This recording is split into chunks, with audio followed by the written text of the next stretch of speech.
Hey, what's up guys? So in this video we will see how to install Microsoft Launcher on the Vivo Y200. Now to do that, just open the Play Store app on your smartphone.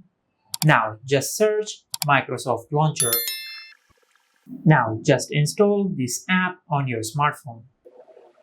Now it will take a few seconds to download this app on your smartphone.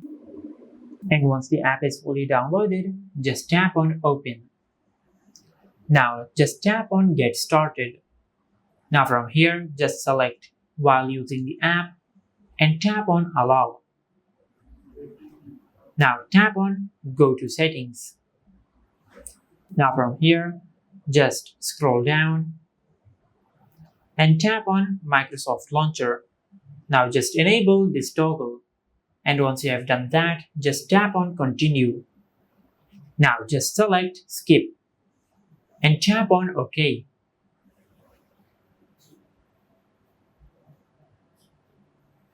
Now tap on Let's Go. Now just select Set as Default. Now on this list, just select Microsoft Launcher. Now as you can see, we have successfully installed Microsoft Launcher on the Vivo Y200. If you found this video helpful, please like the video and subscribe to our channel and hit the bell icon to get notified when we upload a new video.